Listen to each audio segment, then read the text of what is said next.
Salut, me revoici en vidéo pour vous faire une vidéo sur 10 choses que j'aurais aimé qu'on me dise sur l'accouchement. Donc c'est dans le cas d'une première grossesse bien sûr, parce qu'après à la deuxième en général on est beaucoup plus informé. Donc je vais vous dire ces 10 choses tout de suite.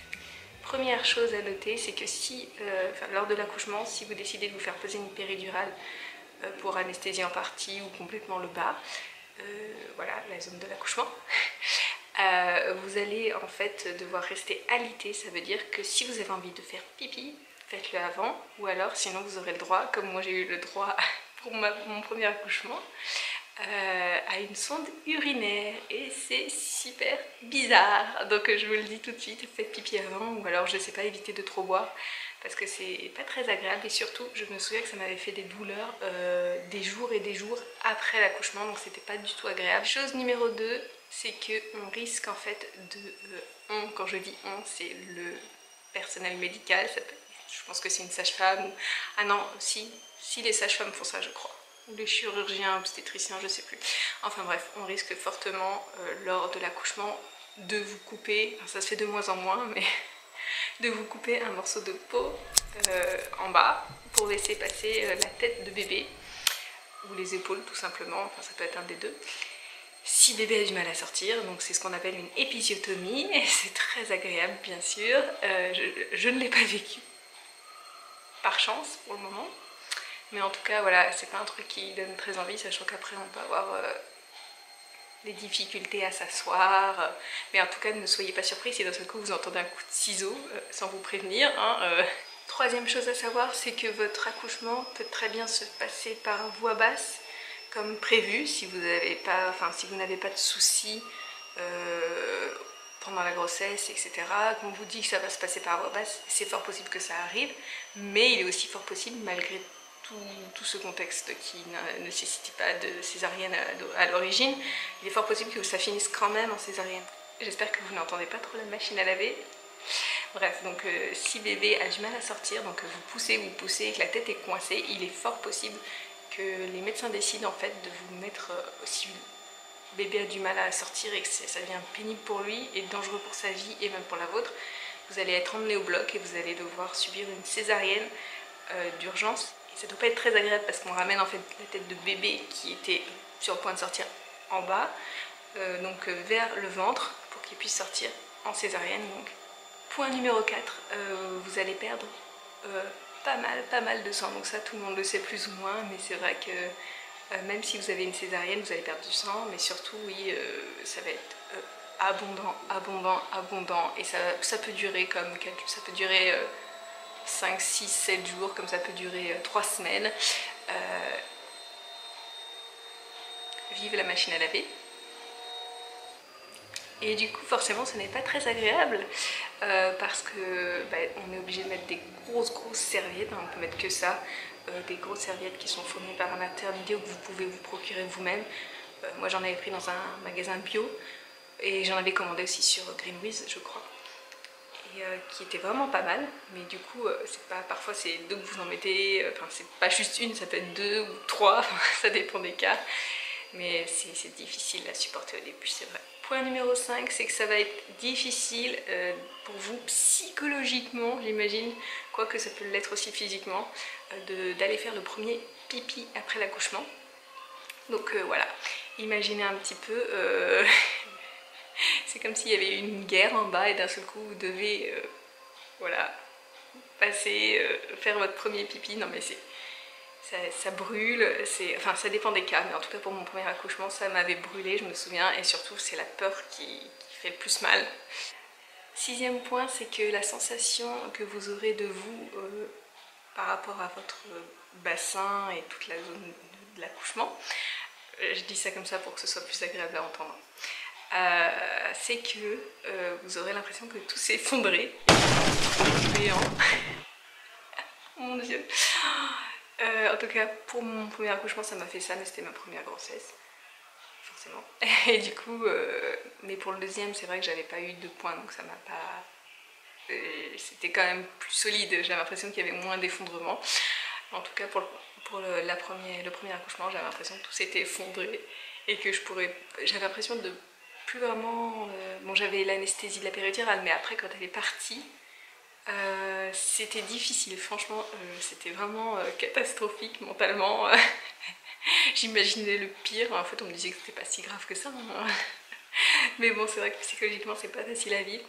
Point numéro 7, c'est que quand vous allez croiser votre vous dans le miroir pour la première fois toute nue, c'est que ça va être difficile de se regarder, franchement. Alors soit vous allez vous dire « Oh, ça aurait pu être pire », alors sinon la plupart du temps c'est « Oh mon Dieu, dans quel état je suis, je ne peux plus me regarder, il faut que je cache ce corps, j'ai trop honte ».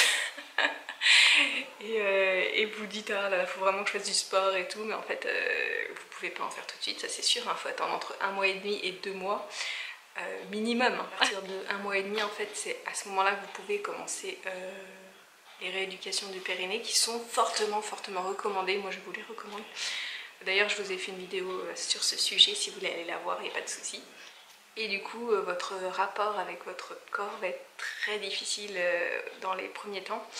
Mais voilà, on s'y fait, hein, on se dit qu'on a donné la vie, il y a encore les hormones au début qui agissent, donc ça va, mais c'est les jours d'après, c'est plus difficile quand même. Point numéro 8, c'est que votre poitrine va devenir immensément énorme. Alors peut-être pas dans le premier, le deuxième jour. Alors ça peut arriver le premier jour, comme le deuxième, comme le troisième. Pour ma deuxième grossesse, c'est arrivé à partir du troisième jour. Et en fait, pour ma première grossesse, j'avais pris un médicament pour arrêter les montées de lait, donc je n'avais rien eu. C'était top, mais bon, après j'avais eu quelques désagréments, hein. En fait, pour ma deuxième grossesse, il n'y avait plus de médicaments, ils en donnaient plus. Donc du coup, je me suis retrouvée avec une poitrine énorme et douloureuse, et enfin, vraiment c'était le plus insupportable de toute ma grossesse et mon accouchement, c'était cette poitrine qui était immensément... Je vous montrerai pas de photos parce que... Enfin, je veux dire, même avec un t-shirt, hein, je vous montrerai pas parce que vraiment j'ai trop honte. C'était vraiment énorme. Et du coup, voilà, il faut vous attendre à avoir une énorme poitrine, mais prendre... j'ai dû prendre, je pense, 5 tailles, quoi. Pourtant, je suis pas à plaindre non plus, mais ouais, j'en ai une grosse. Le point numéro 9, c'est que vous allez ressentir une immense fatigue, mais énorme après l'accouchement. Peut-être pas directement après parce que vous avez encore les effets du plaisir d'avoir vu bébé, etc. Mais à partir de la nuit suivante, en fait, vous allez commencer à avoir une énorme fatigue que vous ne pourrez pas réparer, parce que il faudra s'occuper de bébé, et vous aurez votre radar de maman, et donc ce sera impossible de vraiment dormir. Et de toute façon, bébé sera toujours là pour crier, ou pleurer, ou demander à boire, ou se faire changer. Du coup, c'est un petit peu dur, mais c'est vrai que vous allez avoir une immense fatigue qui semblera presque pas réparable, mais en fait, vous allez, au fur et à mesure, votre corps va s'adapter à cette nouvelle vie, et ça va devenir votre routine. Et du coup, votre corps s'en fichera un petit peu de cette fatigue, et en fait va faire comme si vous ne la ressentiez plus. C'est assez bizarre. C'est juste que par exemple vous aurez besoin de moins d'heures de sommeil, ou alors un sommeil plus saccadé, au final ça vous conviendra, vous voyez. Et ça peut durer pendant plusieurs mois. Et le point numéro 10, qui n'est pas des moindres, vu que ça concerne un petit peu la majeure partie du postpartum, de l'après-accouchement, c'est que vous aurez les émotions qui seront complètement perturbées. D'un coup, vous pourrez vous mettre à pleurer, à crier, à vous énerver, enfin, vous serez complètement hypersensible. Vous aurez une hypersensibilité comme jamais, quoi. Encore pire que dans les débuts de grossesse. C'est vraiment... c'est aussi la fatigue qui fera ça, et aussi le fait de voir son nouveau corps, le fait de ne plus avoir bébé dans le ventre, enfin... Il faut imaginer le contexte et expliquer ça avant l'accouchement à votre mari, conjoint, etc.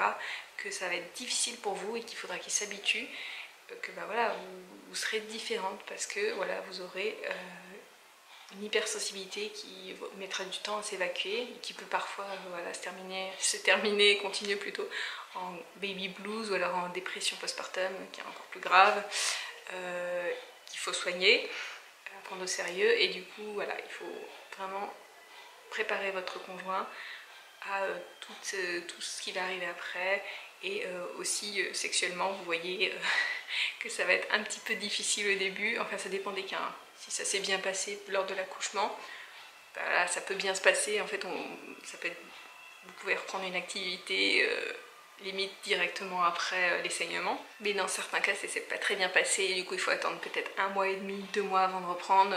Parce que psychologiquement aussi, il faut imaginer pour la femme, c'est pas facile d'imaginer que tout est effondré en bas et de recommencer quelque chose. Vous voyez ce que je veux dire? Donc voilà, la vidéo est terminée. J'espère qu'elle vous a plu. Vous-même, vous pouvez marquer dans les commentaires votre expérience sur ce sujet, si il y a des choses que vous voulez signaler aux futures mamans pour qu'elles soient préparées lors de l'accouchement. N'hésitez pas à les ajouter. Mettez-moi des petits points 11, petits points 12, petits points 13, etc. J'espère que vous allez toutes bien, ou tous bien. Je vous fais plein de bisous, je vous dis à très bientôt. Salut!